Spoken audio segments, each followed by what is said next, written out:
sur desde el mar hasta el sol. Llegan el águila y el cóndor, el quetzal los recibe con el colibrí. Visualicémonos todos en un mismo porvenir, donde reine la armonía y se restaure la luz. A partir de este momento comienza Encuentros Pedagógicos, la radiorrevista de Renovación Magisterial. Encuentros Pedagógicos, magisterio, sindicalismo, cultura, actualidad nacional, pedagogía. Sábados de 8:30 a 10 de la mañana. Bienvenidos.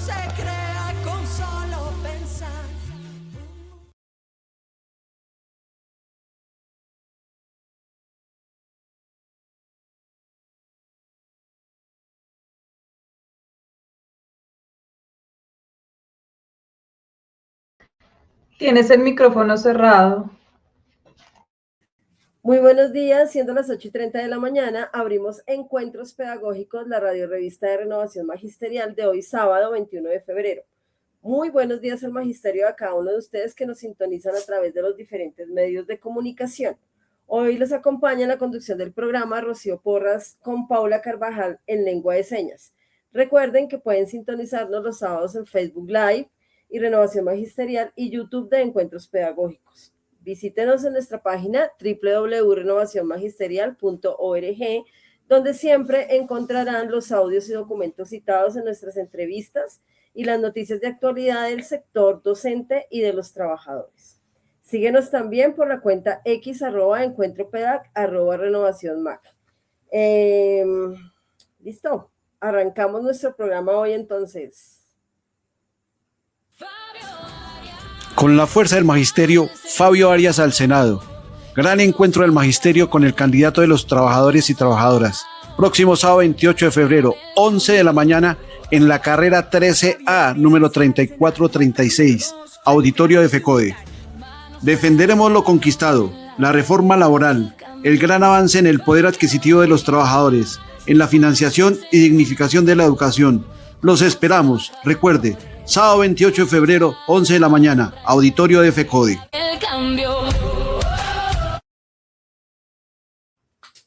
Bueno, Frente Amplio y derrota del sectarismo. Hoy empezamos nuestro programa con Consuelo Ahumada, docente e investigadora, doctora en Ciencias Políticas con énfasis en estudios latinoamericanos, dirigente de Malú. Muy buenos días, Consuelo, ¿cómo estás? Buenos días, Rocío, Paula, Jairo, todo el equipo de ustedes, de Encuentros Pedagógicos, y bueno, por supuesto, todos nuestros oyentes que nos acompañan cada semana. Bueno, Consuelo, el próximo 8 de marzo, bueno, se juega parte de lo que puede ser la continuidad del progresismo en el gobierno. Para ello hay que contar que los hechos políticos internacionales de los últimos meses, caso Trump, jugarán un papel imperial al lado de algunos candidatos de la derecha que podrían tener ayuda desde Estados Unidos para tomarse el poder. A este respecto, Consuelo, ¿qué se puede advertir para que Colombia se tenga en cuenta cómo se debe votar? Mira, faltan 2 semanas, es decir, 2 semanas para las elecciones, y es muy importante entender que el proceso electoral como tal, digamos, los resultados cuentan desde dentro de 2 semanas. Muy importante el resultado del Congreso, pero muy importante también el resultado de las consultas, y vamos por partes. Es decir, se ha apoderado de digamos, sobre todo de los sectores del pacto histórico, un triunfalismo que pues sería muy bueno, en este caso no sería triunfalismo, claramente, si tuviera como base de apoyo en la realidad. Es cierto que Iván Cepeda, el candidato de la izquierda, es un muy buen candidato y ganó la consulta, pero de ahí a ganar en primera vuelta, eso es ilusorio. Es decir, no basta con proclamar una consigna y decir en primera vuelta. Petro, con todo su prestigio de dirigente social, popular, de congresista, durante una década haciendo denuncias, no ganó digamos, ganó la primera vuelta, pero no pasó, no resolvió todo en primera vuelta. Y la segunda vuelta fue muy difícil. Si ustedes recuerdan, estuvimos hasta el último momento casi que penando que pudiera ganar el ingeniero, ¿sí? Con la derecha y la ultraderecha a su lado. Es decir, las elecciones son muy difíciles. Bueno, y centrándome en lo que tú dices, la situación internacional es muy difícil para las fuerzas progresistas en el mundo entero, pero particularmente en América Latina y por supuesto en Colombia. Tenemos un presidente en Estados Unidos que es el jefe de la ultraderecha y del fascismo en el mundo. Esto no es solamente, digamos, una consigna también, ¿sí? Ha organizado todos estos sectores en Europa, en América Latina, los ha apoyado y ha intervenido abiertamente en las elecciones. Tal vez no se percibe, tú me preguntabas por eso, pero se metió en la elección de Argentina recientemente, ¿sí? Las elecciones, digamos, territoriales, y anunció que si no ganaba las fuerzas de Milei, que no hacía un préstamo que iba a hacer, que finalmente tampoco lo hizo. Se metió en Chile también a opinar sobre el fascista Kast, que ganó, fascista nazi, hijo de un nazi, ganó en Chile, ¿sí? Se metió en Honduras de manera más descarada todavía, dejó en libertad a Juan Roberto Hernández, reconocido narcotraficante, expresidente, condenado en Estados Unidos por narcotráfico, tanto que clama él que va a luchar contra el narcotráfico, lo dejó en libertad y amenazó al país que no le llegarían las remesas de los inmigrantes y todo esto si ganaba alguien distinto al candidato de Hernández. Y efectivamente ganó. Pero además se metieron de otra manera que me interesa llamar la atención, es decir, manipulando las elecciones. Una empresa colombiana, sí, que también es la que va a manejar las elecciones aquí en Colombia, que las manejó en el 2022, es una empresa del grupo ASD, fue acusada con pruebas de fraude en las presidenciales hondureñas. Se iba a la luz cada rato, cambiaban los indicadores. Bueno, si ustedes oyeron ayer al presidente Petro, ayer o antier, él denunció cómo en las elecciones del 2022 cada rato aparecían votos sin ningún fundamento por el candidato Rodolfo Hernández. Pero también más de 400,000 votos se habían perdido en el primer conteo. O sea, hay razones para pensar que puede haber fraude, que Estados Unidos está interesado. Digamos, la reunión fue muy importante, claro, la reunión de Trump y Petro fue muy importante, pero eso no quiere decir que hayan terminado las contradicciones, para nada. ¿Sí? A ellos lo que les conviene es, así como se metió en Venezuela, romper con la posibilidad de que continúe el proyecto. Entonces, ese triunfalismo no nos sirve, y ese sectarismo en que están empeñados, ¿sí? En graduar a los demás candidatos, a los que están participando, por ejemplo, a Roy Barreras, y al mismo Benedetti que está en el gobierno, pero también Daniel Quintero, como enemigos. Ellos pueden tener muchos problemas, ¿sí? Muchos problemas, y lo han dicho. Es decir, no son de izquierda, pero son del sector progresista, que fue definitivo en el triunfo de Gustavo Petro y Francia Márquez hace 4 años. Entonces no se pueden sencillamente despreciar. Ustedes ven las declaraciones de, sobre todo algunos personajes muy sectarios del pacto histórico, insisten en cada momento en atacarlos a ellos, y nada con la derecha, ¿no? Nada contra la derecha, y el triunfalismo de eso, que es muy peligroso. El orden público está muy complicado en algunas regiones, y eso la gente lo percibe, ¿sí? Y de hecho, los participantes de la consulta de la ultraderecha se han centrado en eso. Ha habido unos debates y ellos saben que meterse contra las reformas pues no es popular. Por eso es que todos estuvieron de acuerdo con el salario mínimo ahora, oportunistas. Pero meterse con el orden público sí es algo difícil, ¿sí? Entonces, eso requiere un apoyo importante, a reducir el blanco de ataque, reducir a los enemigos y centrarlos todos contra la ultraderecha, que va a ser el ganador o la ganadora de la consulta, de la llamada gran consulta, y bueno, de pronto aliada con el señor. Con respecto a la gran consulta, ¿sí? a partir de Consuelo, a partir de la negociación del Consejo Nacional Electoral de que Iván Cepeda no puede estar en esta consulta por la vía, pues se desata una serie de opiniones en contra de lo que inicialmente era parte de la consulta y que habían aceptado en ese recurso para llegar en la unidad que se requería para mantener el progresismo, gobernando. Que hay que aclarar a la población para que el sectarismo no impida llegar a la unidad de la primera vuelta. Mira, muy grave lo que está pasando, porque llamar a sabotear la consulta, como lo han hecho, ¿sí? O a no participar en la consulta por el acto arbitrario que cometió el Consejo Nacional Electoral, hay que decirlo, de sacar a Iván Cepeda, pero llamar digamos, a bloquear esa consulta o a no participar es un error muy grave. Se le deja el campo abierto a la ultraderecha para que gane, así de sencillo. Se golpea a estos sectores, ¿sí? Estos sectores que son aliados del proyecto, de la continuidad del proyecto progresista en Colombia.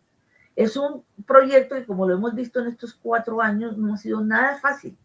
Toda la oposición de la derecha y de sectores importantes del centro, ¿sí? De hecho, solamente pasó, digámoslo así, y recortada la reforma laboral, ¿sí? Y ahora, bueno, el tema del salario mínimo, ¿sí? La reforma pensional está todavía en veremos y no la van a aprobar pronto porque no les interesa. La de salud la embolataron, a pesar de que Petro ha hecho avances significativos desde el Ejecutivo en torno a la salud. Pues la situación no es nada fácil. Entonces, ponerse a pelear con los que participaron, además desde una sobradez absoluta, ¿no? Ya los dejamos participar en la anterior, ahora no se sienten los dueños del país y no hay tal.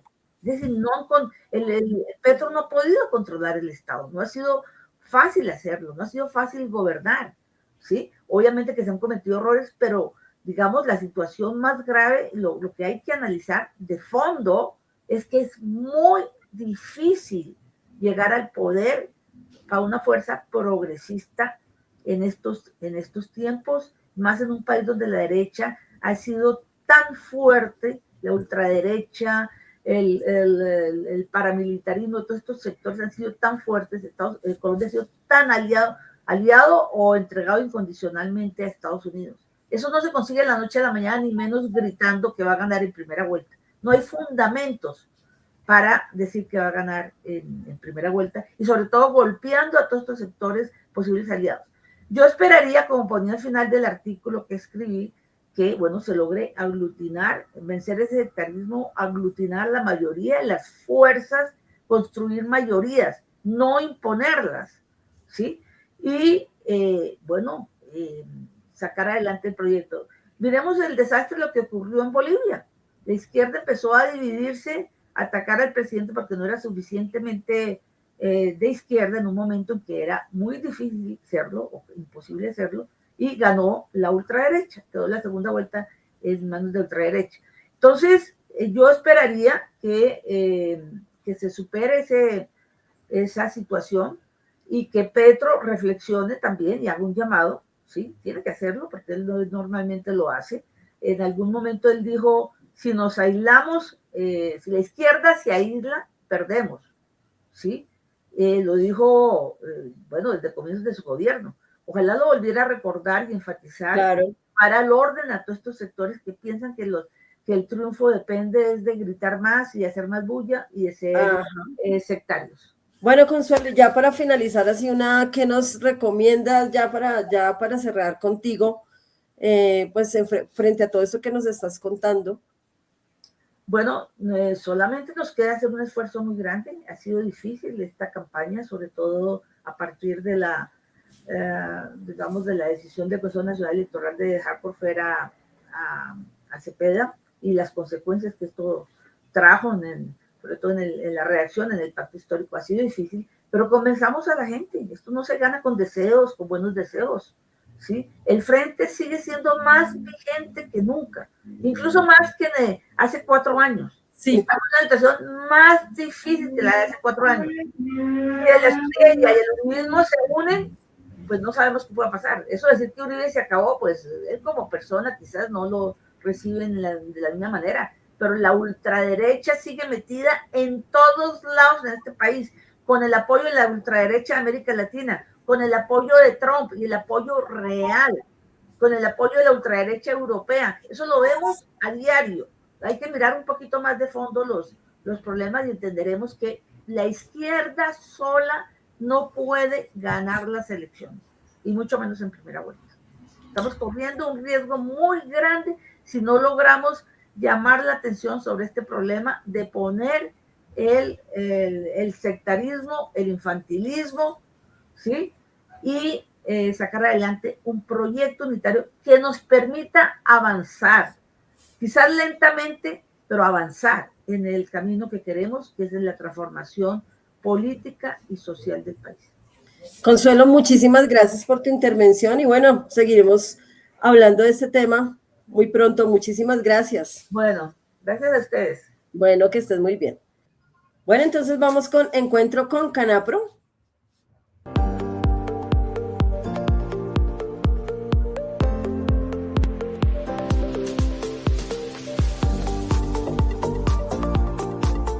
Canapro, solidaridad que hace vida. Bueno, Encuentro con Canapro, solidaridad que hace vida, Jimeno Fuentes, jefe de turismo de Canapro. Muy buenos días, Jimeno. Muy buenos días, un fraterno saludo para todos los de la mesa de trabajo y por supuesto el fraterno saludo para quienes participan y escuchan este magnífico programa. Pues bueno, agradecer nuevamente que nos permitan dar una información importante del Departamento de Recreación y Turismo. Y en especial quiero en el día de hoy, en unos cortos minutos, contarles y centrarnos en un tema muy específico que tiene que ver con el Centro Vacacional Guaré. Queremos que nuestros asociados, dado que la base fundamental son docentes, queremos presentarles un cambio que queremos hacer y que está orientado en el Centro Vacacional Guaré, y es la posibilidad de transformar nuestro centro vacacional en un centro de convenciones. Queremos contarles que en diciembre estrenamos un superauditorio que cuenta con toda la tecnología de vanguardia. Tenemos un sonido espectacular, tenemos Wi-Fi con una velocidad alta, muy cómodo, un escenario espectacular. Entonces, contarles a todos nuestros asociados que el Centro Vacacional Guaré es el espacio ideal para organizar los foros, los seminarios, los congresos. La invitación a que en nuestra página web están nuestros contactos para poder solicitar y ampliar esta información. También comentarles que en el marco de esa transformación el centro vacacional está súper bonito, y también queremos enfocarnos en que el centro vacacional sea un aula ambiental abierta. ¿Qué quiere decir eso? La cooperativa tiene un referente fundamental en la educación ambiental y se ve allá en el centro vacacional la realidad de unas acciones concretas, específicas sobre el cuidado del medio ambiente. Por ejemplo, tenemos paneles solares que permiten que esa energía que transformamos la utilizamos para hacer una recirculación del agua de nuestras piscinas, y el tratamiento es con sal. Entonces, eso, por supuesto, disminuye el consumo de la energía normal y utilizamos energías limpias. También comentarles que para aquellos asociados que ya han dado el paso en adquirir sus vehículos eléctricos, ya en el centro vacacional tenemos unos dispositivos para que puedan cargar sus vehículos eléctricos. Entonces, por supuesto que también tenemos, y lo hemos comentado en programas anteriores, que los domingos hacemos un recorrido ambiental donde les contamos también, por supuesto, cómo hacemos la transformación de nuestros residuos sólidos. Hacemos una separación, por supuesto, lo orgánico, hacemos un ejercicio con pacas digestoras para poder transformar y constituir un suelo orgánico que se puede generar pues abono, y básicamente orientado a que se puede, con algunas acciones concretas, pequeñas, hacen la diferencia para disminuir pues la cantidad de residuos que se entregan en el proceso ya cuando salen nuestros residuos de nuestras casas. Entonces, la invitación a que se animen a esta transformación que está ocurriendo por parte de la cooperativa Canapro en el Centro Vacacional Guaré. Ahora es aula ambiental abierta y centro de convenciones. Voy a pedirle el favor al equipo de producción a ver si nos puede rodar un corto video que envuelve esta información. Gracias por permitir compartir este nuevo propósito que tenemos con nuestro Centro Vacacional Guaré. Una bonita semana. Gracias, Jimeno. Que tengas un feliz fin de semana en también. el Centro Vacacional Guaré, en Carmen de Apicalá. Un auditorio con capacidad para 200 personas. Ideal para conferencias, seminarios, matrimonios y celebraciones especiales. Disfruta de espacios cómodos, iluminación perfecta y sonido impecable. Ven y visítanos en nuestro Centro Vacacional Guaré, el lugar donde cada momento se vuelve único. Reserva ahora con Canapro. Contáctanos al PBX 601-348-0564, extensión 7098. O escríbenos al WhatsApp al 315-301-6047 o al 316-266-2793. Somos Canapro, solidaridad que hace vida.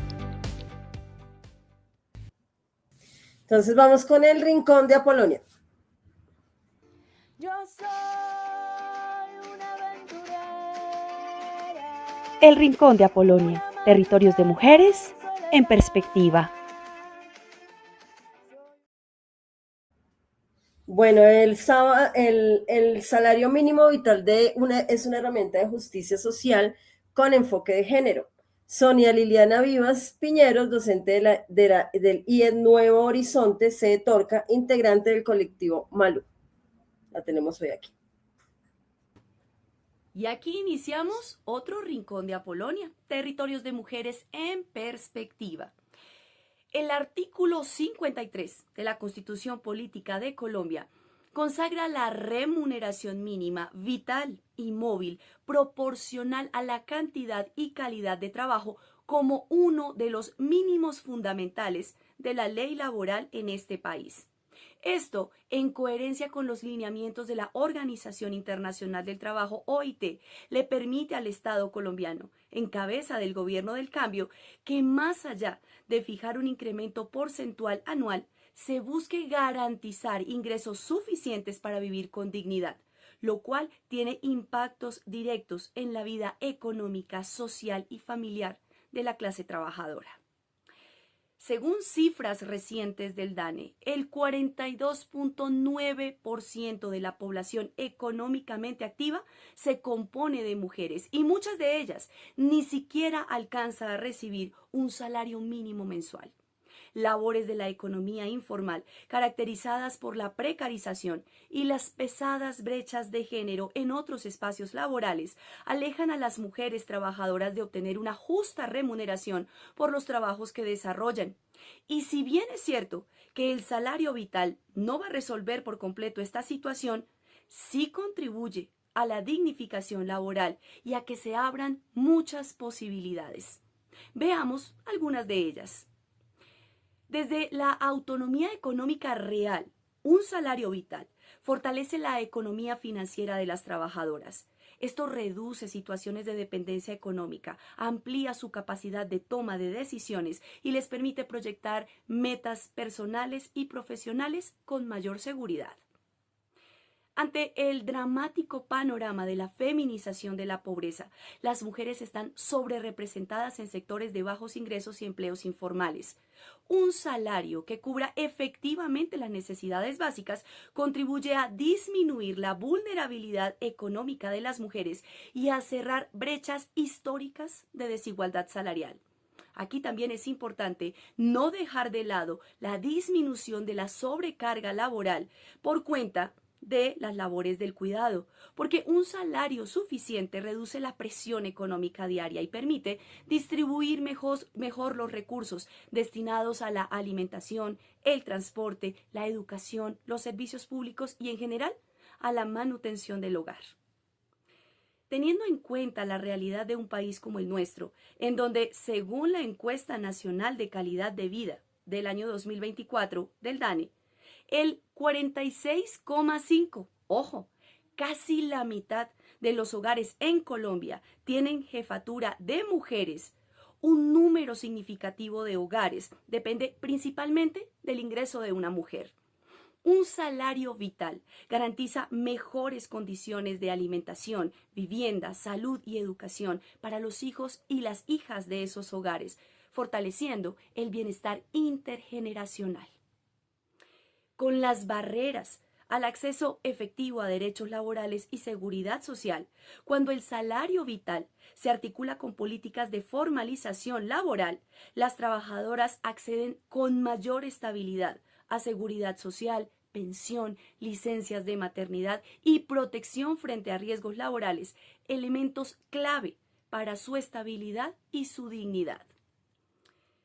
La estabilidad económica favorece la participación de las mujeres en espacios comunitarios, organizativos y políticos.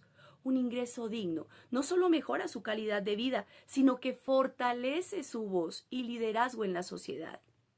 Así pues, el salario vital no es únicamente una medida económica, sino una herramienta de justicia social que, con el enfoque de género, significa vivir con dignidad, proyectar el futuro con mayor estabilidad y contribuir activamente al desarrollo del país en condiciones más equitativas. Aquí se sigue defendiendo el salario vital. Soy Sonia Liliana Vivas Piñeros y este, como siempre, el Rincón de Apolonia. Bueno, muchísimas gracias a Sonia por esta información tan importante, sobre todo para las mujeres de Colombia. Bueno, vamos con la nota del director.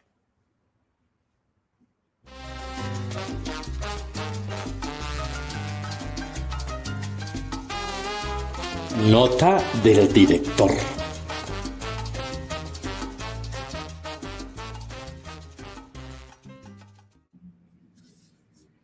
Los camaleones de la ultraderecha, aunque cambien de discurso fascista, se quedan. Jairo Castro Ballesteros, delegado al Magisterio de Bogotá del Comité de Formación Docente.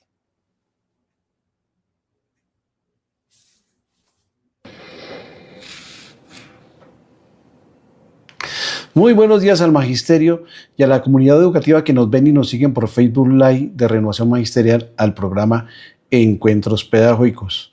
Un saludo también a todos los que nos siguen por nuestras redes de TikTok, YouTube y Facebook en Colombia y en el resto del mundo. Hoy la nota del director se intitula Los camaleones de la ultraderecha, aunque cambien de discurso, fascistas se quedan. Las protestas en la calle son la voz del pueblo para defender sus derechos, cuando estos quieren ser arrebatados por una casta indeseable de corruptos fascistas que se han tomado los poderes judiciales, para ejercer como parias los designios del imperialismo norteamericano e instalar en el país una dictadura desde las ramas de la justicia que beneficie a los doblegados oligarcas de la doctrina Trump, ya que desde la democracia en las urnas no serán elegidos. Resulta insólito ahora que los jueces del Consejo de Estado señalen las protestas como amenazas y señalen que son manipulaciones a las decisiones judiciales que tomaron en contra del salario mínimo vital para los trabajadores.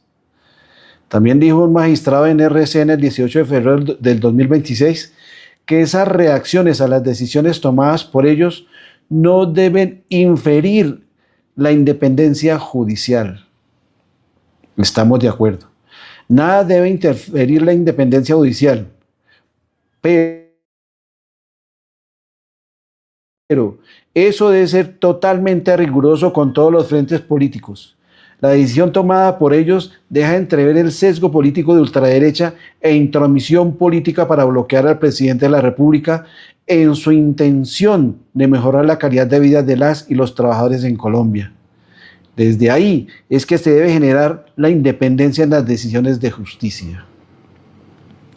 Por eso es que resulta inexplicable ese tipo de fallos que auparon los candidatos de la ultraderecha y la candidata del Centro Democrático, que tomaron la decisión como una victoria para sus campañas.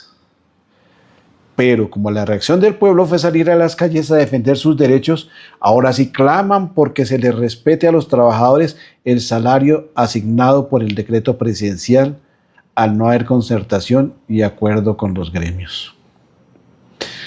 Puede uno también inferir de esa jugadita judicial en contra de los trabajadores que era para limpiar la imagen de la oposición fascista a que los trabajadores tuvieran un aumento de salario del 23.7%. Después de tantas declaraciones en contra de que los y las trabajadoras tuvieran un salario mínimo vital, declaraciones como las de Paloma Valencia en su cuenta de X, donde anunció que, abro comillas, es un mensaje engañoso sobre el enriquecimiento de los colombianos, cierro comillas, que a su juicio es una señal que no corresponde a la realidad económica del país. También Vicky Dávila dijo que era una decisión como todo lo que toma Petro. La hace de una manera chambona. Deja ver en sus declaraciones estas dos señoras que lo que quieren es que los pobres sean más pobres y los de siempre con sus empresas más ricos con la producción de los trabajadores.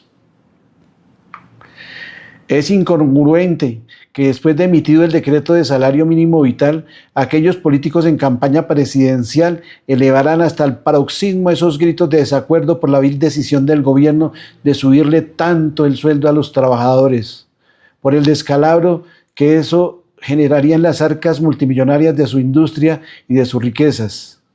Eso no lo quieren compartir ni quieren ser los generadores de esas riquezas, es decir, con los trabajadores.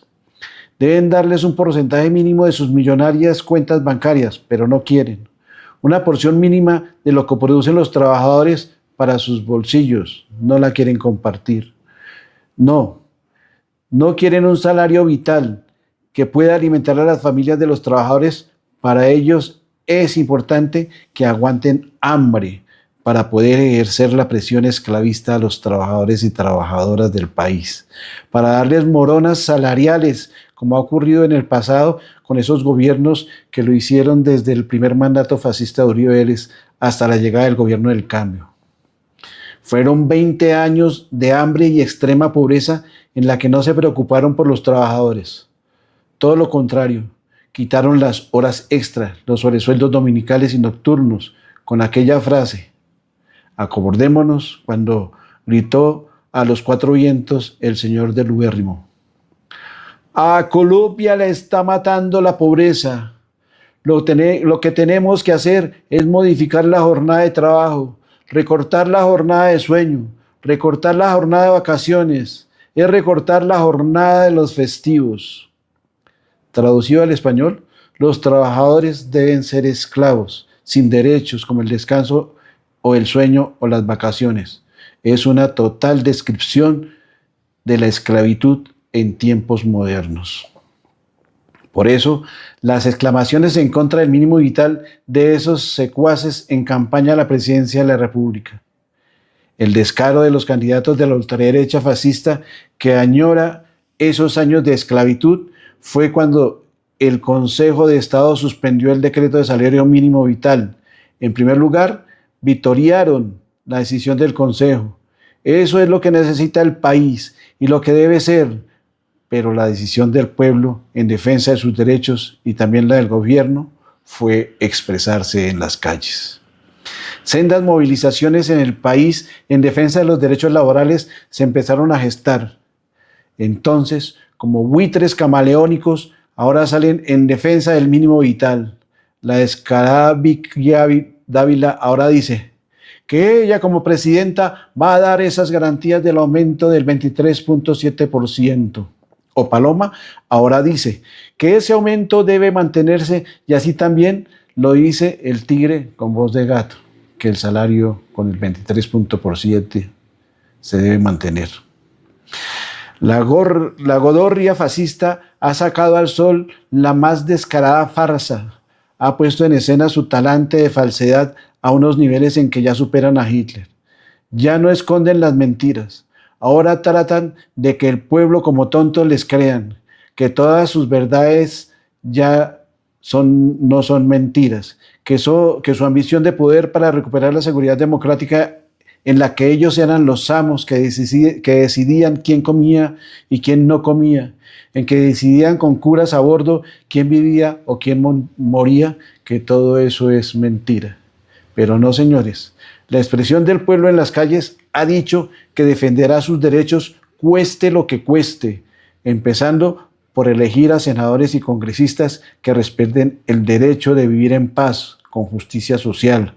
Por eso, lo invitamos a votar por el Frente Amplio Democrático número 2 con el defensor de los derechos de los trabajadores, el presidente de la CUT, Fabio Arias Giraldo, número 2 en la casilla del Frente Amplio Democrático. Muchas gracias. Nos vemos dentro de 8 días en otra nota del director. Bueno, listo. Muchas gracias a Jairo por su comentario y vamos con Fabio Arias, candidato del Senado de la República por el Frente Amplio Unitario, número 2 en el tarjetón. Con la fuerza del magisterio, Fabio Arias al Senado. Gran encuentro del magisterio con el candidato de los trabajadores y trabajadoras. Próximo sábado 28 de febrero, 11 de la mañana, en la carrera 13A, número 3436, auditorio de FECODE. Defenderemos lo conquistado, la reforma laboral, el gran avance en el poder adquisitivo de los trabajadores, en la financiación y dignificación de la educación. Los esperamos, recuerde, sábado 28 de febrero, 11 de la mañana, auditorio de FECODE. Bueno, vamos con encuentro con Saturio. Bueno, tenemos aquí a Cristian Rentería con las notas de Saturio. Cristian Rentería, docente de la SED, delegado de la Asamblea ADE y del Comité de Derechos Humanos ADE. Muy buenos días, Cristian. ¿Cómo estás? Buenos días, Rochi. Muy buenos días a toda la audiencia. Bueno, el día de hoy vamos a hablar acerca de un presidente que ha sido borrado de la historia, el cual es Juan José Nieto Gil, el único mandatario negro que ha tenido el país. Aprovechando esta coyuntura política, es bueno siempre realizar este tipo de reflexiones, teniendo en cuenta de que la memoria histórica del pueblo negro en Colombia toca rescatarla y toca mantenerla. Puesto que la historia oficial de Colombia, escrita durante siglos bajo una narrativa eurocentrista y elitista, hay nombres que se repiten con solemnidad y otros que han sido sistemáticamente relegados al olvido. Entre estos últimos se encuentra Juan José Nieto Gil, el único presidente negro que ha tenido el país. Y cabe resaltar que esa presidencia no se dio por voto popular, sino que les estaré contando un poquitico más adelante. Entre esos últimos se encuentra Juan José Nieto Gil, el único presidente negro que ha tenido nuestro país, cuya memoria fue invisibilizada durante más de un siglo. como parte del silenciamiento estructural profundamente arraigado en las jerarquías raciales heredadas de la colonia. Nieto Gil asumió la presidencia en 1861 en el marco de la Guerra Civil, como líder del Estado soberano de Bolívar y aliado del proyecto liberal radical. Sin embargo, su condición racial y su origen social marcaron el tratamiento histórico de su figura. A diferencia de otros presidentes, su retrato fue excluido durante décadas de la galería oficial de mandatarios. Por eso, en la época del presidente Gustavo Petro, fue que se reivindicó el proceso de Juan José Nieto Gil. Como su existencia representaba una anomalía dentro de una nación que paradójicamente se construyó sobre la diferencia étnica y cultural. Desde una mirada en las memorias de Saturio, el caso de Juan José Nieto Gil no es un hecho aislado, sino una expresión de lo que se denomina blanqueamiento simbólico de la historia nacional. En este proceso implica la construcción de una memoria colectiva donde los sujetos racializados, especialmente afrodescendientes, son marginados de los relatos de poder, incluso cuando han ocupado posiciones centrales en la vida política. La omisión de Nieto no responde únicamente a una disputa históricamente o histórica geográfica, sino a una estructura de poder que históricamente ha privilegiado ciertas identidades sobre otras. Nieto Gil no solo fue presidente, también fue escritor, fue periodista, pensador político, y su obra literaria y su participación en la vida intelectual del siglo XIX evidencia un sujeto complejo que desborda los estereotipos racializados que tradicionalmente han limitado las representaciones de las personas negras en Colombia. Sin embargo, su legado fue reducido, minimizado y directamente omitido en los textos escolares y discursos oficiales, consolidando una narrativa incompleta de la nación. El reconocimiento tardío de su figura, incluida la restitución de su retrato en la Casa de Nariño en el 2018, abre un debate amplio sobre la forma en que Colombia construye su memoria histórica. ¿Quiénes son recordados y quiénes son olvidados? ¿Qué cuerpos han sido considerados legítimos para ejercer el poder? Son preguntas que nos realizamos a diario dentro de nuestra contextualización de la memoria histórica afro y negra en Colombia. Revisar la historia de Juan José Nieto Gil no es solo un acto de justicia simbólico, sino una oportunidad para repensar críticamente las estructuras raciales que aún atraviesan la sociedad colombiana. En un país donde la población afrodescendiente ha sido fundamental en la construcción de la cultura, la economía y la política, reconocer a su único presidente negro implica también cuestionar las narrativas que han intentado borrar sus presencias.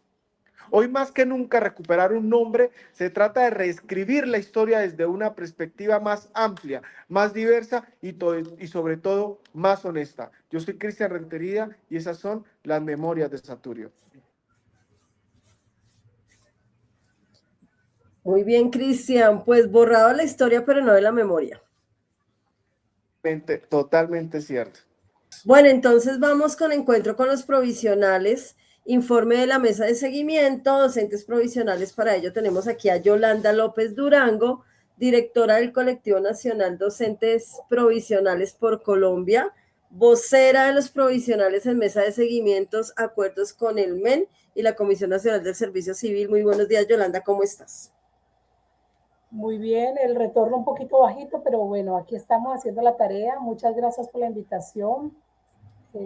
Bueno, aquí estamos dando el informe de la mesa de seguimiento. Tuvimos el pasado 18 la reunión y pues aquí estamos dando esta primicia de esa mesa de seguimiento, de esos acuerdos. Nosotros venimos desde el 2023, realmente desde el 2022, perdón, hasta esta fecha, pues buscando cómo reivindicar todas las luchas de los docentes, en especial con el tema de la continuidad laboral, el concurso de mérito, el sistema maestro, y bueno, hemos encontrado la apertura en el Ministerio de Educación y acompañados en la mesa con FECODE.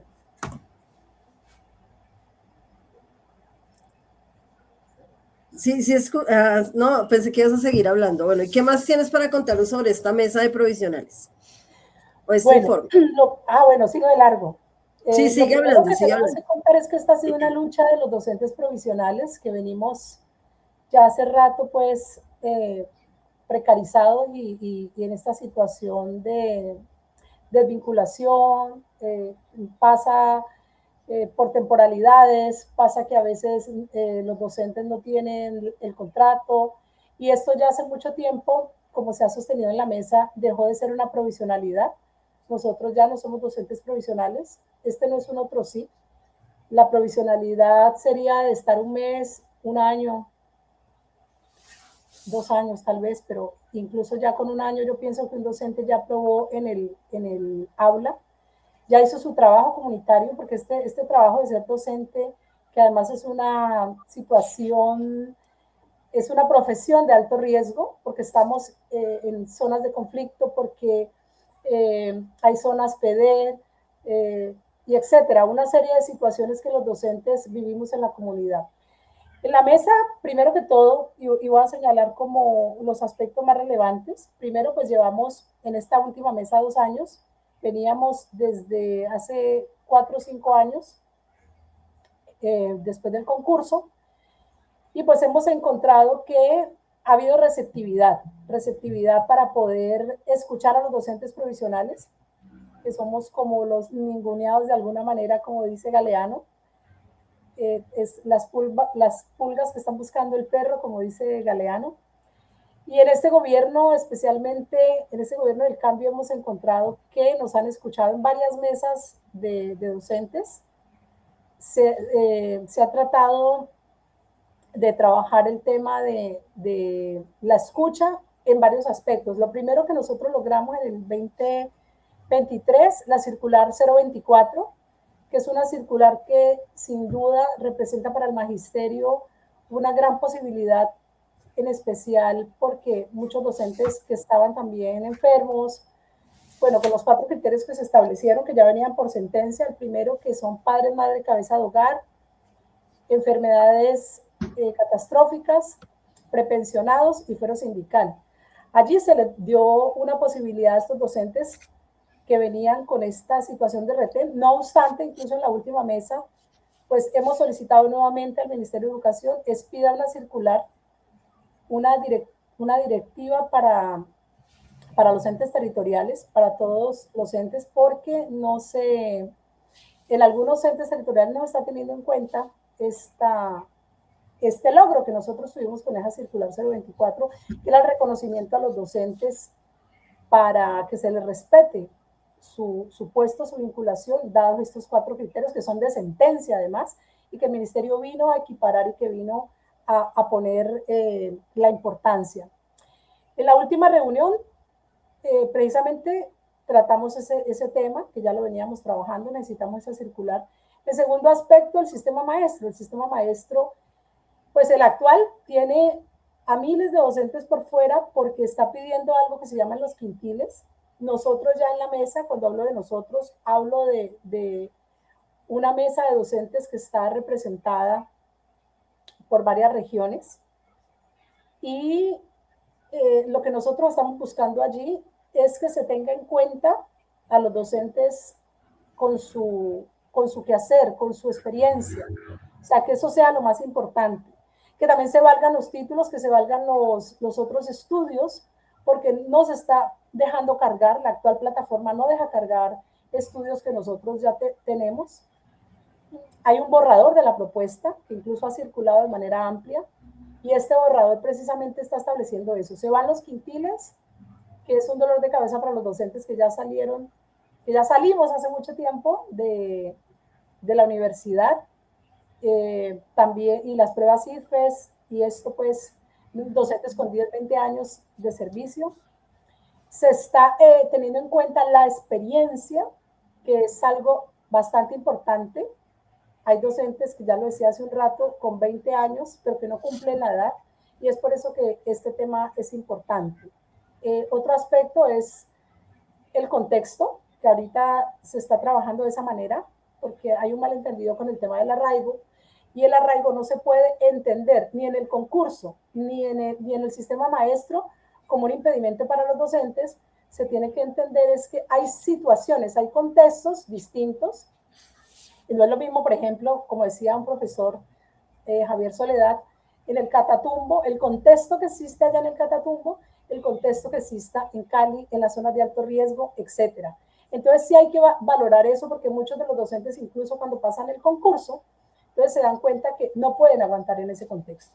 Entonces miramos con buenos ojos que ese borrador ya esté listo, que ese borrador que venimos trabajando hace 2 años, en los aportes, en las discusiones del lado de nosotros los provisionales, porque por supuesto el Ministerio de Educación también tiene que escuchar los otros sectores, y eso lo entendemos. Pues estamos en la espera, Yo creo que en ese momento estamos un poco inconformes porque no sale la plataforma, no se activa de manera pronta. Ellos nos han explicado los aspectos técnicos, pero sí creemos que ya viene siendo hora de que esa plataforma del sistema maestro, que tiene a miles de docentes por fuera, pues se ponga en funcionamiento. El otro tema importante que vimos es el concurso de mérito. Hemos venido en diálogos también hace más de 2 años con la Comisión Nacional del Servicio Civil. Ellos también se han aperturado a escuchar a los sectores. Damos el agradecimiento porque esto es vital, que se escuche a estos docentes, y creo que también pues FECODE ha tenido la importancia de poder también intermediar, de poder prestar ese legado que tiene, ese conocimiento por lo menos normativo, para equiparar un poco nuestras luchas. En realidad, nosotros vemos que lo más importante es revisar constitucionalmente la 915. Y la 915 nos puede decir allí cómo nosotros tenemos la posibilidad, desde la norma, de que se entienda desde el manual de funciones, que se entienda desde el estudio de los antecedentes, pues especialmente este aporte que hemos venido haciendo a nivel de la experiencia. Creo que por allí vamos por buen camino. Buenas noticias vienen. Estamos a la espera. De pronto a veces uno se pone inconforme porque no llega prontamente estas directivas rápido, porque pues hay docentes sin el mínimo vital. Realmente eso es como lo más importante. Creemos en la voluntad del gobierno. El gobierno nacional ha dado todas las manifestaciones muy claras de que está con los docentes, en especial pues las instituciones educativas que viene inaugurando a nivel nacional, a nivel también de la reforma educativa, especialmente el tema de las nuevas universidades. Esto también puede ser una posibilidad.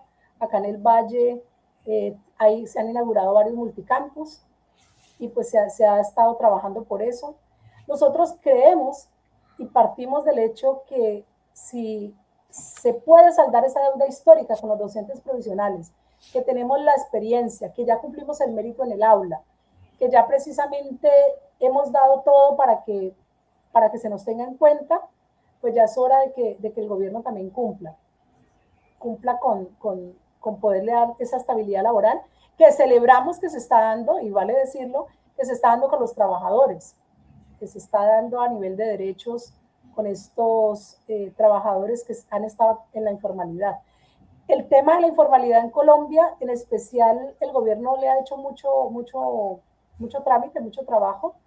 Creemos que nuestro sector merece también, así como pasó con la universidad, que se hizo un acuerdo para nombrar a esos docentes que venían con esta misma situación de nosotros, de esta informalidad.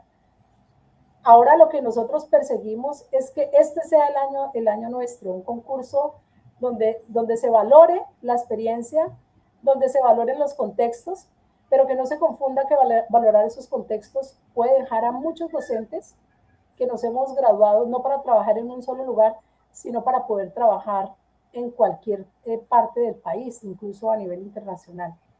Entonces, bueno, esto del arraigo, y quiero tocar de pronto ese puntico, el arraigo para muchos docentes ha sido muy polémico, porque si bien en zonas, como mencionaba ahorita, el Catatumbo, se me ocurre porque he estado conversando mucho con el profesor Soledad sobre ese tema, él es muy conocedor de ese tema del Catatumbo, pues son contextos diferentes. Las zonas de alto riesgo son contextos diferentes y allí de pronto el arraigo, que ahora no se va a llamar así sino contexto, pues puede tener una connotación. Valorar también el tiempo de trabajo en el territorio, pero si las plazas no abren vacantes en determinados territorios, pues no va a haber la posibilidad de que esos docentes también tengan trabajo. Entonces esto es de mucha minucia, de mucho ponerse de acuerdo. A veces se da mucha polémica, pero pienso que estamos en buen camino, que hay buenas iniciativas, que este tema de los antecedentes del manual de funciones, que tiene que ver tanto con este diálogo entre Ministerio y CNSC, y nosotros, con el aporte nuestro y el de los demás sectores, pienso que vamos a avanzar bastante. Bueno, Yolanda, muchísimas gracias por ese informe tan completo y bueno, nada, esperar que mejoren las condiciones, las oportunidades para todos los docentes provisionales y bueno, muchísimas gracias.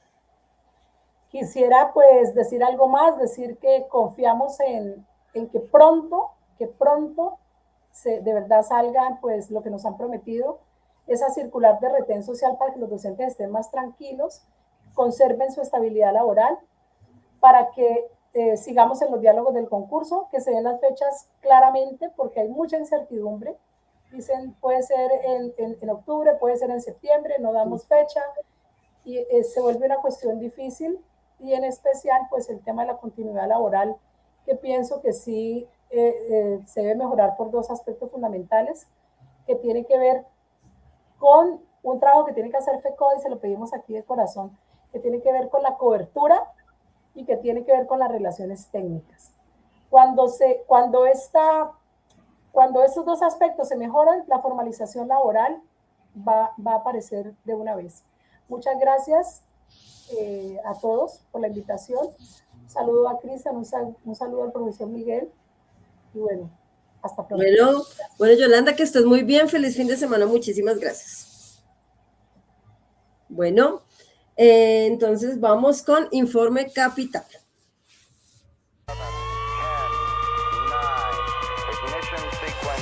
Informe Capital.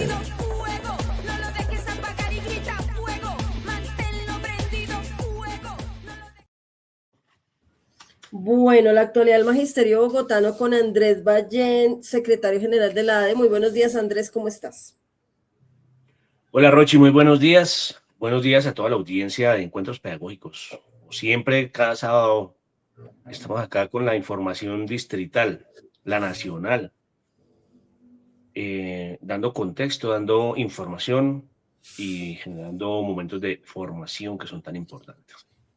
Bueno, sobre esta semana en Bogotá, quiero comentar lo siguiente. La semana que está terminando, ocurrieron cosas como una reunión que para nosotros es tan importante, tiene una frecuencia mensual, que es la Asamblea General de Delegados y Delegadas de la ADE.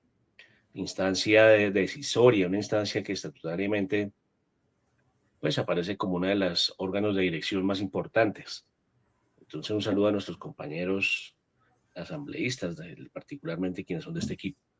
Bueno, nosotros en esta asamblea tuvimos ocasión de recibir el contexto de parte de los compañeros de FECODE. No voy a extenderme aquí porque pues, aquí está el momento de también información de parte de Miguel.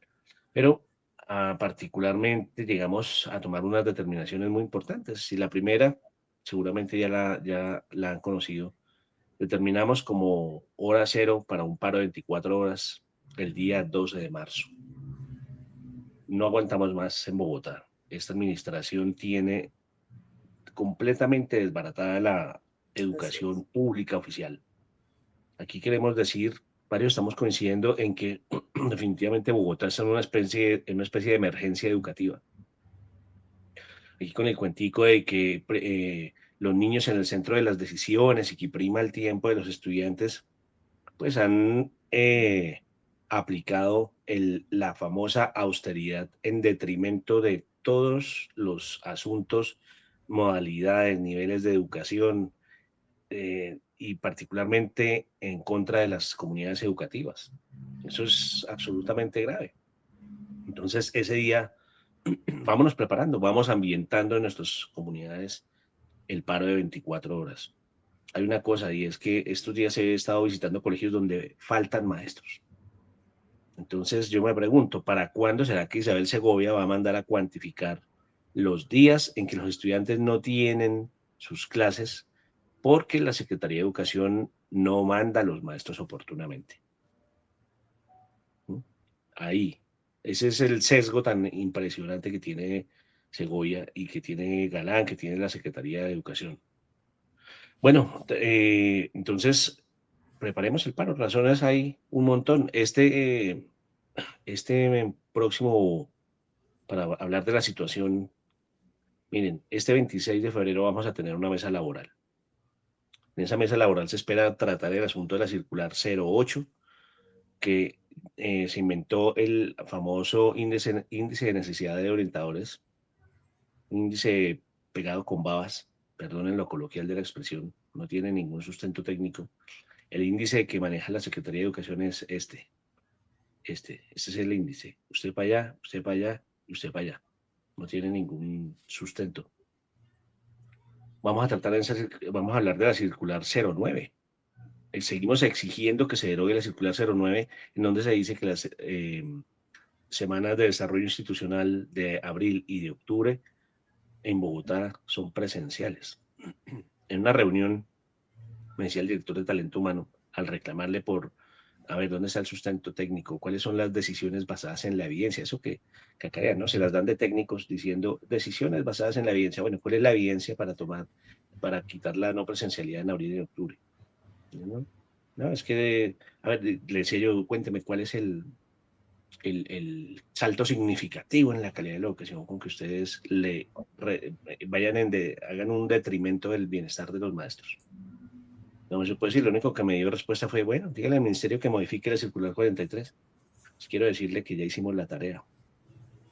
En la Secretaría de Educación hicimos la tarea. Se modificó la circular 43. Cumplan con la circular 10, donde dice que podrán ser, pero no es una cosa nueva aquí en Bogotá. Recuerdo que desde hace 20 años se ganó la no presencialidad en abril y en octubre.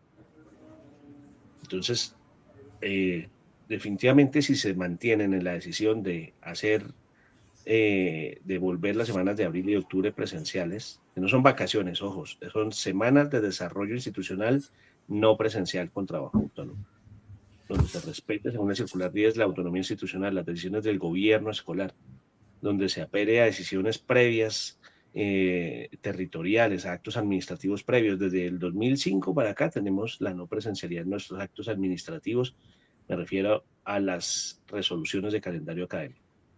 Y también se habla en la circular 10 del bienestar docente. Bueno, aquí se mantienen, se sostienen en que la cosa debe ser presencial, queda en evidencia, queda muy claro que es una cosa contra los maestros.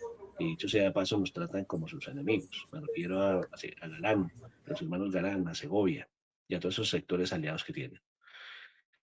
Pues mire, de paso esta semana hubo mesa distrital de rectores, donde también los rectores se han pronunciado y han salido incluso con respuestas en las localidades que no, que trabajemos media semana de octubre, que trabajemos unos días de abril.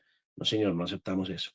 En esa mesa del próximo 26 también se va a tratar el tema de circular 01, la arbitrariedad en los traslados por salud. Después de que hemos logrado por acuerdo sindical, en un acuerdo firmado en julio de 2024, habíamos logrado que fueran hasta para las personas con traslados por salud, por recomendación médica, médico laboral, hasta 4 oportunidades decían la circular 24, hasta 4 oportunidades para escoger plaza.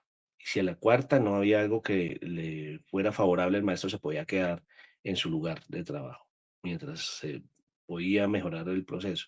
No, en ese momento esa circular 01 da 3 oportunidades nada más, y si a la tercera no escoge por necesidad del servicio de una manera arbitraria, lo trasladan. Eso es muy grave. ¿Qué otra cosa vamos a tratar en esa mesa? El asunto de la educación inclusiva, el cierre de las aulas de apoyo pedagógico. Un saludo para la comunidad del Colegio Bolivia, que está todavía resistiendo. Les hemos estado acompañando. Queremos decirle que hemos estado avanzando con FECODE en la modificación de las circulares 20 y 21 para lograr que no se elimine la atención especializada para los niños y niñas con discapacidades cognitivas. tenemos que tratar el tema de la aplicación del 0277 en las nocturnas. Eso tiene una situación, es un mundo completamente diferente desde el plano académico, pedagógico y laboral. El asunto, aquí se están inventando, siguen sosteniéndose también con relación al 0277 que la circular 5 no aplica, según la circular 5, que el 277 no aplica para las jornadas únicas. Sí, señor, sí aplica. Una cosa es jornada única, que es jornada escolar, y otra cosa es la jornada laboral de los maestros de 6 horas continuas, según el 277. Ahora están diciendo los funcionarios de talento humano que todos los colegios nuevos, todos los colegios que entren con RCO de jornada única, entonces no van a tener sus periodos de 55 minutos y 5 para el descanso. O sea, todo tiende a empeorar con esta administración. Para eso el comentario. El asunto de los provisionales, docentes sin asignación, bueno, es toda la educación de Bogotá, pero no podemos, nos toca limitar unos temas. Eso justifica que, otra vez, todos al paro de 24 horas el próximo 12 de marzo. Metámonos en eso. Bueno, y también en esa asamblea de delegados de la que les hablaba esta semana, se reglamentó el artículo 40 de los estatutos de la organización. Un hecho muy importante que en nuestra vida orgánica le da orden a la interacción en los espacios de asamblearios. Se fundamenta principalmente pues, en el buen trato, en el asunto de la justicia restaurativa. Claro, es una cuestión una especie de lo que tienen todas las organizaciones, que es regulado por un comité de ética, es un régimen sancionatorio, pero también basado en el respeto, el debido proceso y demás. Es muy importante para la vida orgánica nuestra reglamentar esa parte de los estatutos. Y bueno, tenemos una manifestación todavía, estamos la ADE se solidariza con Córdoba, estamos recogiendo esos elementos no perecederos para poderlos llevar, se recogen en la ADE Norte, artículos no perecederos, alimentos no perecederos, sí, artículos de aseo, medicamentos, cosas que vamos a canalizar con nuestro sindicato hermano, ADEMACOR, que es la filial de FECO en Córdoba, para la distribución en esos territorios. Entonces, eh, pongámonos la mano en el corazoncito y seamos solidarios con nuestros compañeros, no solo nuestros compañeros, porque hay maestros damnificados que lo perdieron todo también en Córdoba, sino con la población de Córdoba. Y también, pues, el asunto de la solidaridad con Cuba. Cierro con lo siguiente, Rochi. Tenemos comités sindicales locales la próxima semana. Los días lunes 23, miércoles 25, jueves 26 y viernes 27 tenemos el desarrollo de los comités sindicales en las localidades. Asistamos, quienes somos delegados, delegadas por sede y por jornada, encontrémonos. Hay que hablar el asunto de cuál es el futuro de la educación, no solamente en Bogotá, con todo lo que está pasando, vivimos el paro del 12 de marzo, sino que además hay que hablar de la educación en Colombia y su relación con la conformación del Congreso y con las elecciones de mayo, las presidenciales. La gente, dignificación de la profesión, quiere ascensos, quiere mejoramiento salarial, queremos concursos de ingreso, queremos mejora de nuestras condiciones en las sedes escolares, una cantidad de cosas que solamente se pueden dar bajo la decisión política de un gobierno que crea en la educación pública oficial, que crea en los maestros. Entonces no vamos a permitir que esas voces violentas, esas voces de guerra contra el magisterio y contra la educación, que dice que prosperen las concesiones, lo que llaman concesiones escolares o colegios entregados en administración privada, o los bonos escolares, eso no lo podemos permitir, porque son las mismas voces que están diciendo que hay que acabar con la FECODE y que están poniendo en riesgo la vida de los dirigentes sindicales, de los líderes, lideresas, no solamente la dirigencia en las juntas directivas, en el Ejecutivo Nacional, no, en cada lugar donde haya un líder sindical, esa gente con esas afirmaciones tan violentas, en un momento en que debemos impulsar la paz en Colombia, están poniendo como blanco de los gatilleros, según le escribí en un trino recientemente al violento, agresivo candidato a la Cámara briseño del Centro Demoníaco, claro, va poniendo en el ojo de los gatilleros a los líderes sindicales. ¿Qué harán? ¿Danzarán sobre sus tumbas? Bueno, ya para despedirme, invito al evento del 28 de febrero con Fabio Arias, nuestro compañero presidente de la CUT, candidato al Senado de la República, el número 2 por el Frente Amplio Unitario.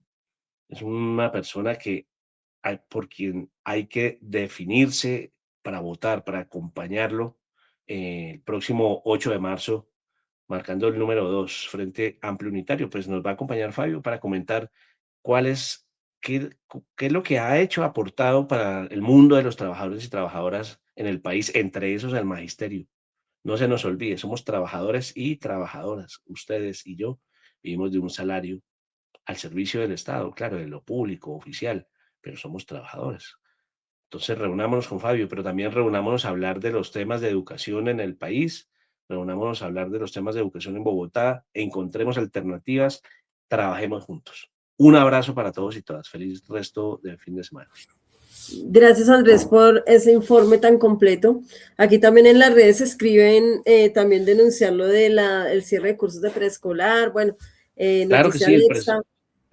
Todos esos temas no se nos quedan por fuera. Es que sí, claro. no es que los dejemos por fuera, es que el desajuste en educación nos golpea, eso hacía todas las modalidades, niveles. Claro, el cierre de los preescolares, es cierto, la baja demográfica, pero también es cierto que Secretaría de Educación saca a los niños del sistema público oficial, de nuestros colegios oficiales en Bogotá, y los lleva a los jardines de Secretaría de Integración, o incluso a las famosas entidades sin ánimo de lucro que se han lucrado a más no poder con esta administración, pero no todas, ¿no? Digo las de los amigos de ellos, como la Fundación Plan, como United Way, de donde es directiva Cecilia María Vélez, como Corpo Educación, y bueno, otro poco de fundaciones, pues a las que incluso le han entregado la formación docente. Claro, es el preescolar, la formación docente que ahora la redujeron a cursitos diplomados de 120 horas y cursitos de menos de 120 horas, que entre otras también, qué vaina, Corpo Educación resultó impartiendo formación docente, ¿no? A los amigos de ellos. Así es. Y todo, preescolar, educación rural, educación inclusiva, la educación técnica, los nocturnos, el asunto de la jornada única, el bienestar docentes, todo el desajuste estructural de la educación pública oficial en Bogotá es lo que nos debe motivar a salir al paro del 12 de marzo. No más cuando tocan a uno, entonces dice, ¿para cuándo el paro? Miren, yo les he dicho y de verdad se los repito con la mano en el corazoncito. Cuando han tocado la orientación, entonces salen los orientadores a decir, ¿para cuándo el paro por nosotros? Tocaron a preescolar, sale el preescolar a decir, ¿para cuándo el paro por preescolar? Tocan a las nocturnas, salen los nocturnos y a reclamarnos, ¿para cuándo el paro por nocturnos? Tocan a los rurales, ¿para cuándo el paro por los rurales? Tocan a los de la media, a todos nos han tocado. Entonces, no nos veamos de una manera fragmentada. Vamos todos unidad a ese paro del 12 de marzo. Todos y todas. Un abrazo. Así es, Andrés, así es. Este 12 de marzo, paro 24 horas. Muy bien, Andrés. Sí. Muchísimas gracias, bien. Andrés, por tu informe tan completo. Nos vemos en la próxima emisión. Un abrazo. Lo mismo, muchas gracias. Feliz fin de semana, que te vaya muy, muy bien. Gracias. Bueno, ya lo dijo Andrés Ballén, Fabio Arias, candidato al Senado de la República por el Frente Amplio Unitario número 2 en el tarjetón. Trabajadores. Apreciadas maestras y maestros de Bogotá y de Cundinamarca, cordial invitación para que el próximo 28 de febrero, a partir de las 11 de la mañana, en el auditorio de FECODE, nos encontremos para conversar sobre las políticas que llevaremos al Senado de la República. Yo, Fabio Arias, candidato al Senado en la lista del Frente Amplio Unitario con el número 2. Nos vemos el 28 de febrero, 11 de la mañana, en el auditorio de FECODE.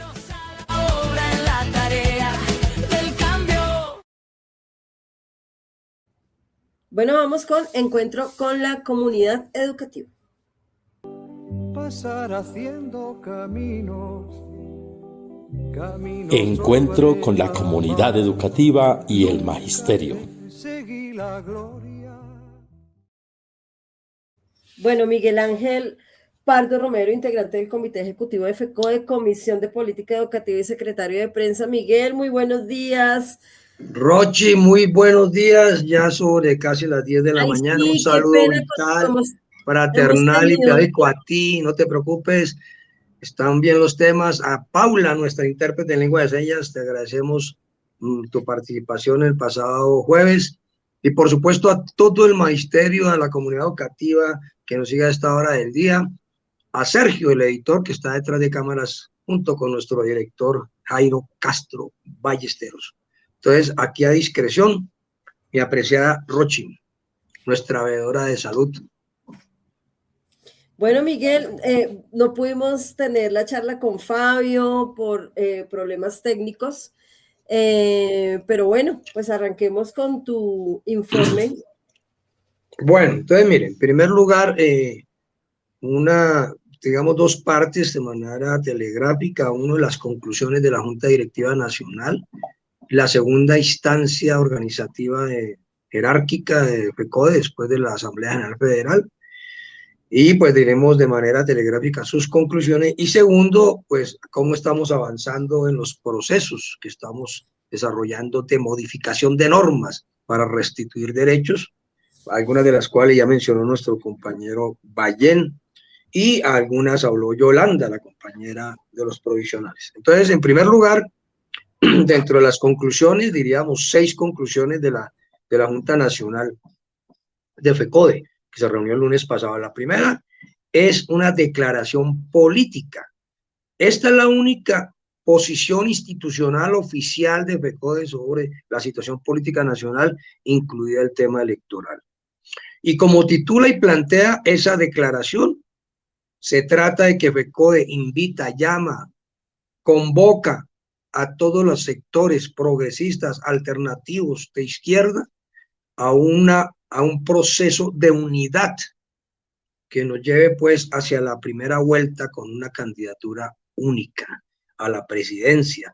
Esto es supremamente importante. Este es un llamado desde la sensatez y desde la inteligencia, dado que el escenario que está para la primera vuelta puede ser 1 o 2 candidaturas de la derecha, máximo puede ser una, y hasta ahora plantea una dispersión en candidaturas de la izquierda y el progresismo. Entonces, las matemáticas pues tampoco fallan en política, y en ese orden de ideas se trata, si queremos garantizar un gobierno popular por segunda ocasión consecutiva, se trata, por supuesto, de invocar la experiencia de un frente amplio que nos llevó al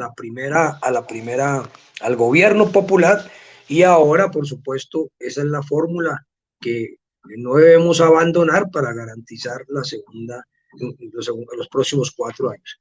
Y en ese orden de ideas también el llamado que el próximo 8 de marzo se apoyen las candidaturas de los trabajadores y de las trabajadoras, y por supuesto del magisterio. Se trata, como lo hemos planteado nosotros, no solamente que haya una bancada progresista en el Congreso, sino que haya personas del movimiento obrero que orienten, que contribuyan, que saben con claridad cuáles son las líneas rojas de lo que se puede negociar o acordar en un proyecto de ley, en un acto legislativo.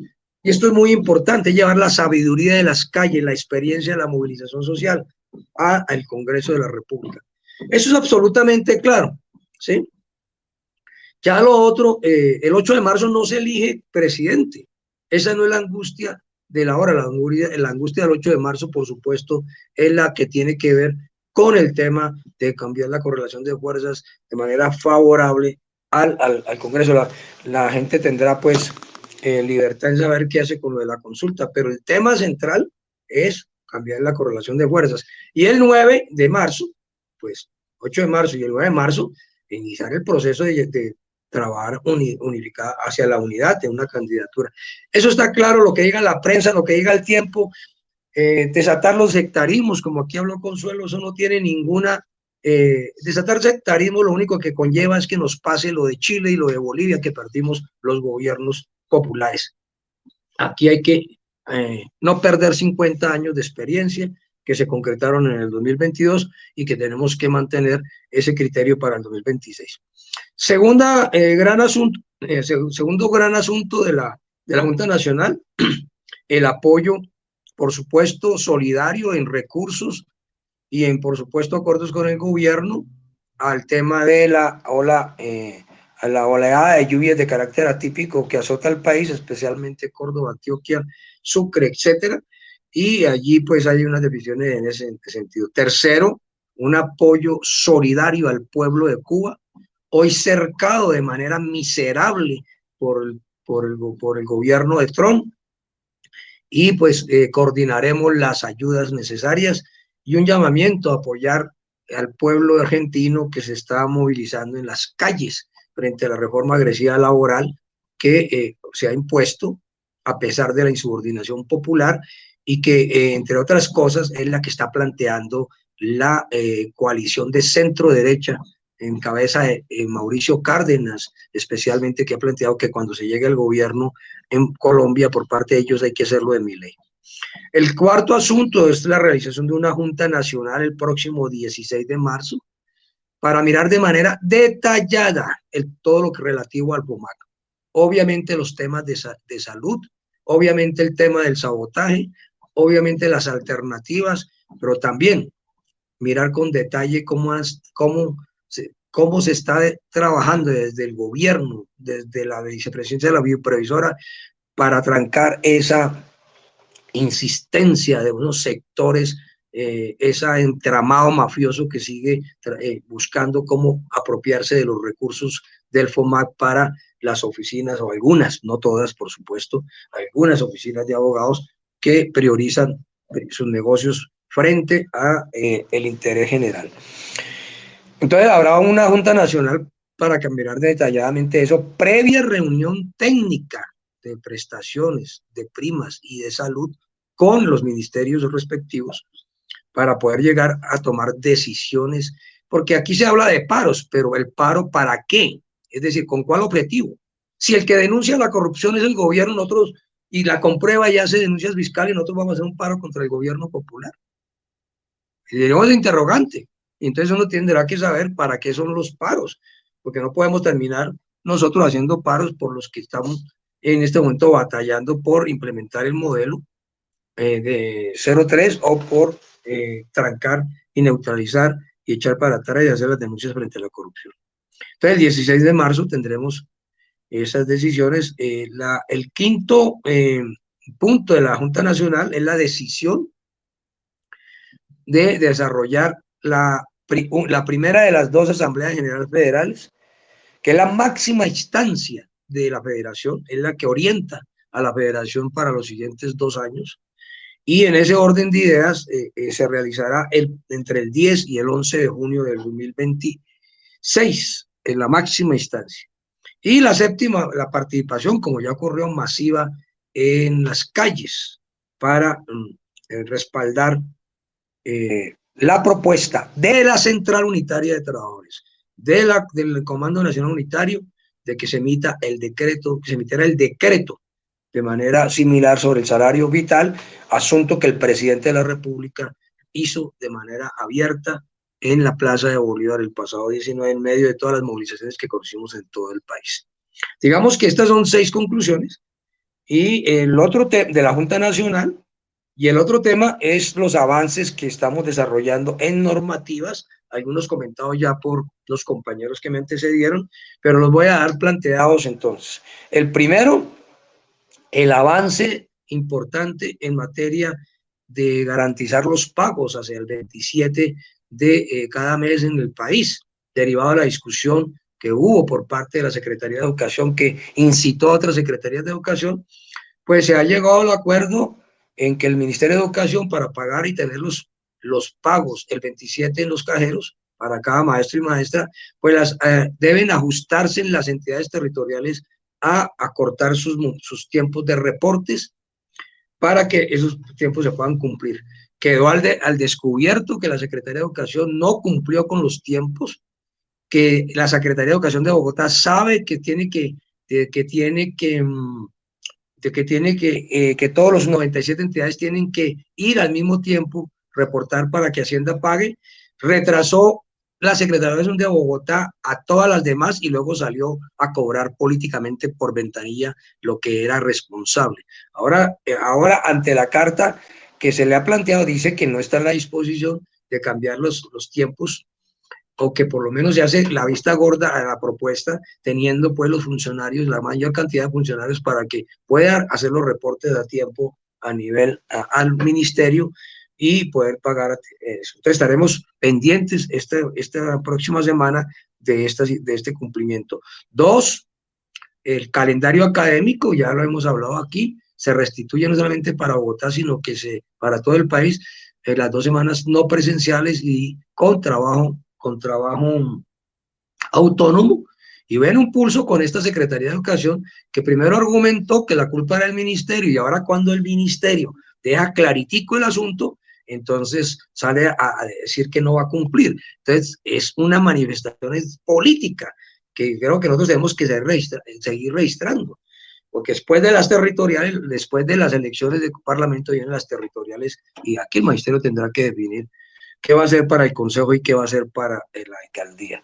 3, una buena noticia, avanzamos en el proyecto también para las compañeras docentes de inclusión. Se avanzó mucho en el texto que va a crear una nueva circular que reemplace la circular 2021. Por supuesto, esa circular suprime el agresivo concepto de que las aulas de apoyo para niños, niñas, jóvenes y adultos que tienen discapacidad cognitiva son segregadoras. Eso quedó suprimido en el nuevo proyecto del borrador que se está discutiendo.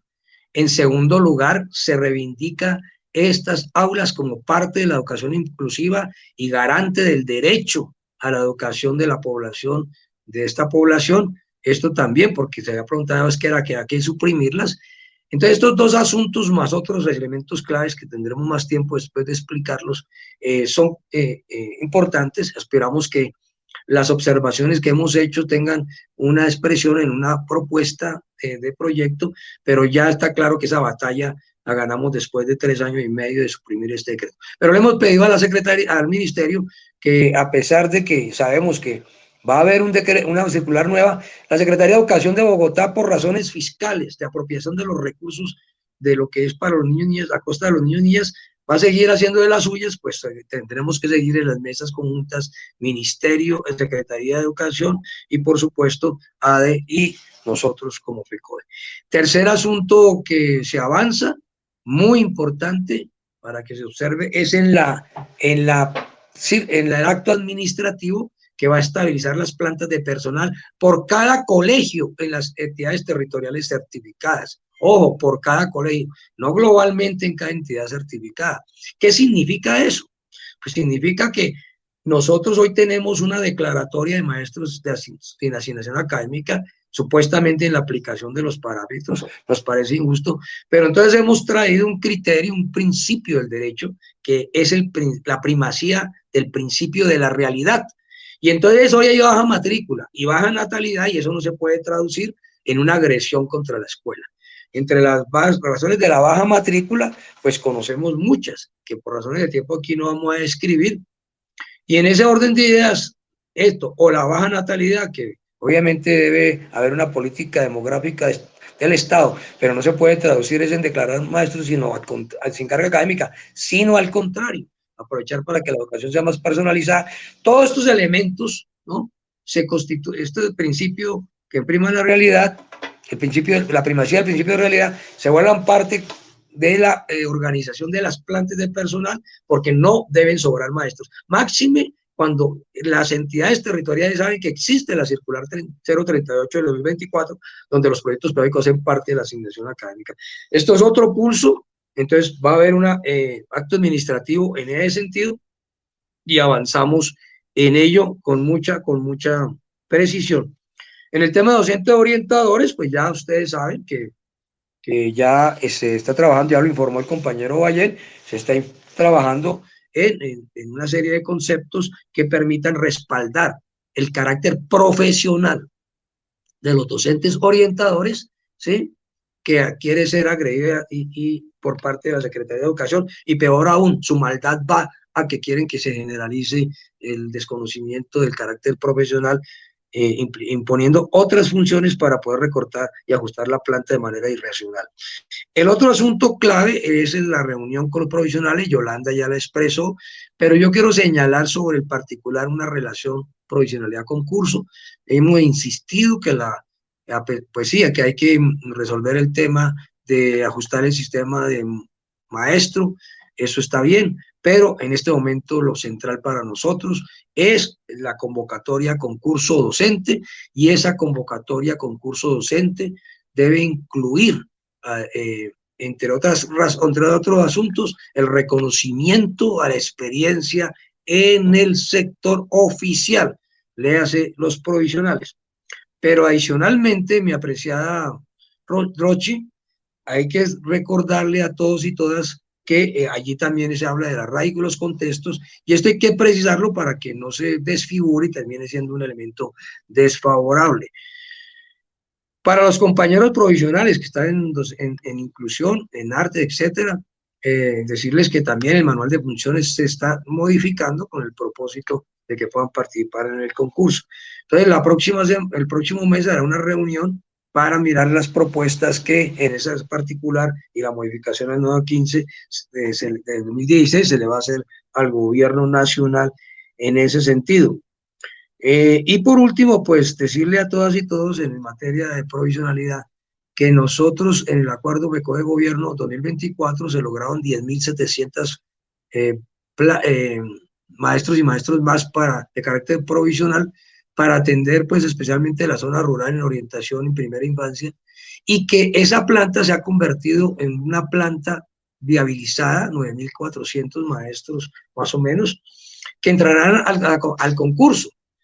¿Cuál es la advertencia? Que en varias entidades territoriales entonces están haciendo cambiazos, sacando a los compañeros que llevan 10 años y meter clientela, hacer el cambiazo por la clientela. Hemos advertido en eso y hemos solicitado en la mesa la reunión que hubo el pasado 19, una mayor rigurosidad en saber cuáles son las características que van a tener y los cruces de las antigüedades de los provisionales, porque no puede ser que provisionales que lleven 10 o 12 años sean suplantados por compañeros que acaban de ser ingresados sin ningún requisito más que el nombramiento a dedo de su cliente, su apoyo en el respectivo consejo o secretaría o administración local. Entonces, digamos que estas cosas son absolutamente centrales. Y por tercero, pues invitar a todos y todas, a nuestros compañeros y compañeras de los equipos de esta coalición que estamos representando en FECODE, renovación magisterial, renovación sindical, por supuesto los compañeros de ALPAVE, los compañeros del Movimiento Magisterial de Dignidad Educativa, a todos sus familiares y allegados, a los que nos han conocido en esta lucha de siempre, sobre todo en el sector educativo. Es decir, no vamos a reunirnos los maestros a hablar yo con yo, a que nos veamos el próximo sábado, 11 de la mañana, 28 de febrero, ¿sí? En el auditorio de FECODE, y allí vamos a conversar con nuestro candidato Fabio Arias Giraldo, el candidato de los trabajadores, las propuestas y compromisos en el terreno educativo que se van a impulsar en el Senado. Y en ese orden de ideas, pues entonces haremos un trabajo previo, y cuando llegue el candidato, pues haremos pública la presentación de estos documentos. Les esperamos en este gran evento del próximo 28. No fallemos, no fallemos.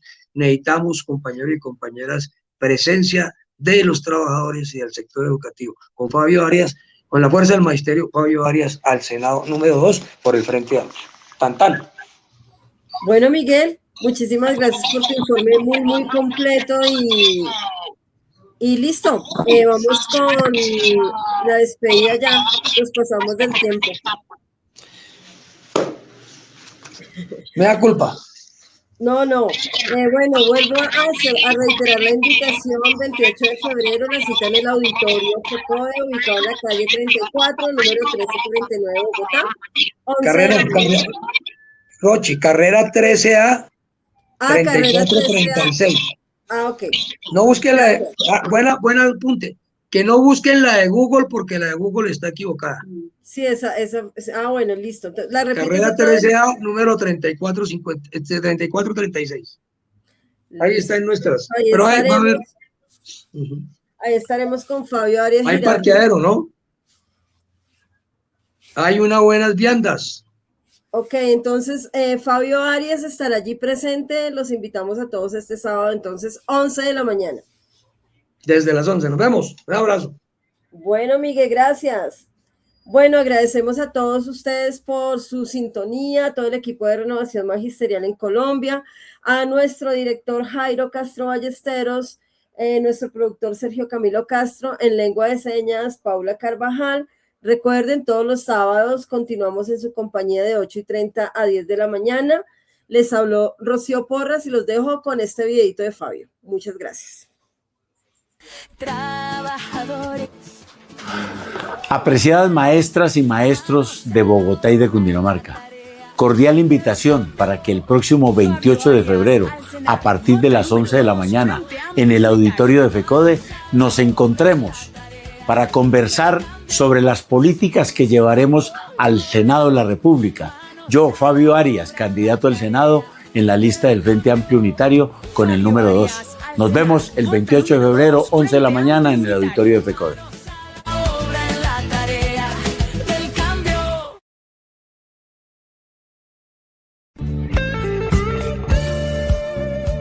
Renovación Magisterial presentó Encuentros Pedagógicos. Los esperamos el próximo sábado a las 8:30 de la mañana.